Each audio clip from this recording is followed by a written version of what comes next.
नमो भगवते तस्मै कृष्णायाद्भुतकर्मणे रूपनाम विवेदेन जगत्कीर्तियो यतः सच्चिदानन्दरूपाय विश्वोत्पत्त्यादिहेतवे तापत्रयविनाशाय श्रीकृष्णाय वयं नुमः। श्रीकृष्णाय वयं नुमः। श्रीमद्भागवत महापुराण चतुर्थ स्कंध अध्याय 26।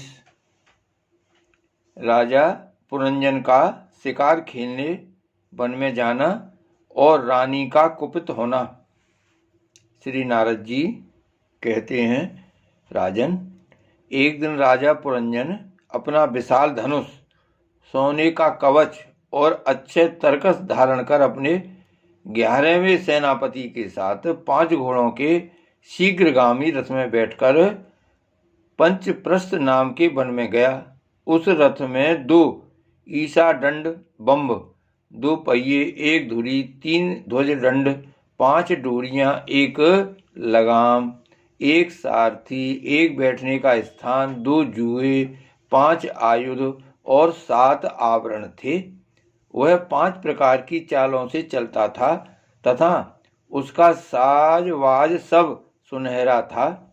यद्यपि राजा के लिए अपनी प्रिया को क्षण भर भी छोड़ना कठिन था, किंतु उस दिन उसे शिकार का ऐसा शौक लगा कि उसकी भी परवाह न कर वह बड़े गर्व से धनुष बाण चढ़ाकर आखेट करने लगा।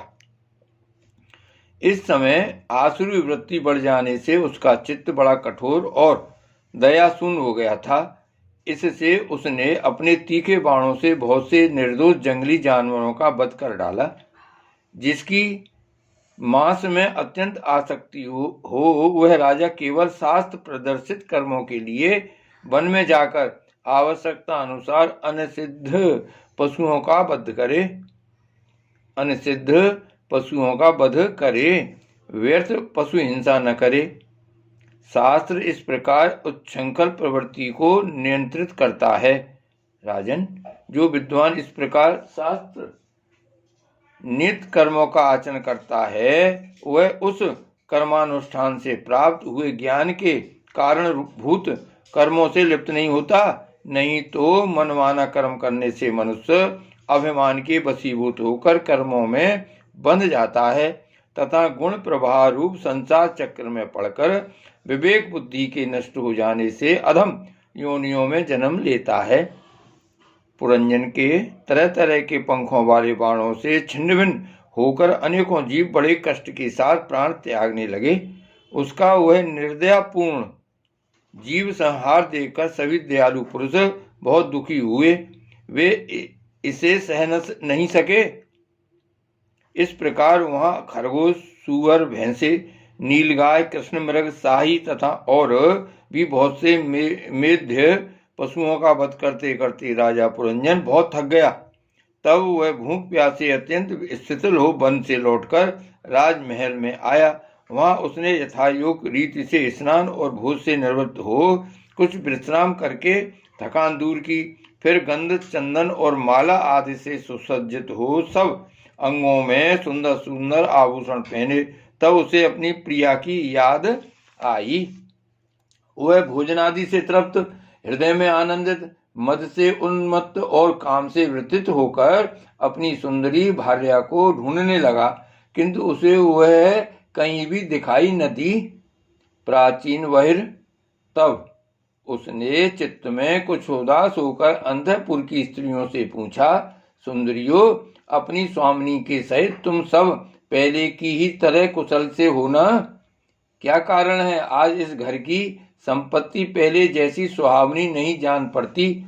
घर में माता अथवा पति पारायणा भार्या न हो तो वह घर बिना पहिए के रथ के समान हो जाता है। फिर उसमें कौन बुद्धिमान दीन पुरुषों के समान रहना पसंद करेगा? अतः बताओ, वह सुंदरी कहाँ है जो दुख समुद्र में डूबने पर मेरी विवेक बुद्धि को पद पद पर जागृत करके मुझे उस संकट से उबार लेती है। स्त्रियों ने कहा, नरनाथ, मालूम नहीं आज आपकी प्रिया ने क्या ठानी है। शत्रुदमन देखिए, वे बिना बिछोने के पृथ्वी पर ही पड़ी हुई हैं। श्री नारद जी कहते हैं, राजन, उस स्त्री के संग से राजा पुरंजन का विवेक नष्ट हो चुका था, इसलिए अपनी रानी को पृथ्वी पर अस्त व्यस्त अवस्था में पड़ी देखकर वह अत्यंत व्याकुल हो गया।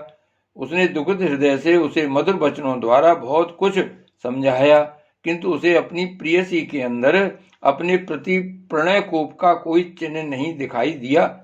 वह मनाने में भी बहुत कुशल था, इसलिए अब पुरंजन ने उसे धीरे धीरे मनाना आरंभ किया। उसने पहले उसके चरण छुए और फिर गोद में बिठाकर बड़े प्यार से कहने लगा।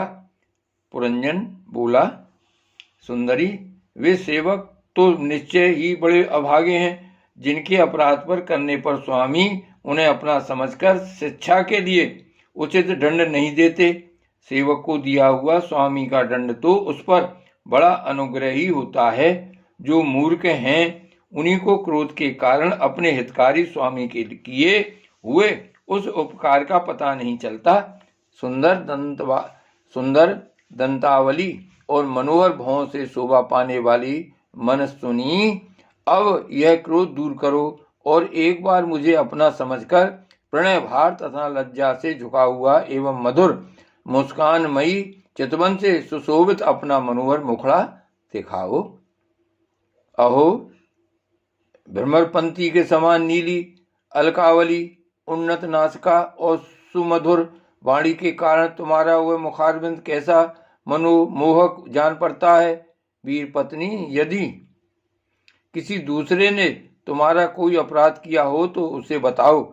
यदि वह अपराधी ब्राह्मण कुल का नहीं है तो मैं उसे अभी दंड देता हूँ।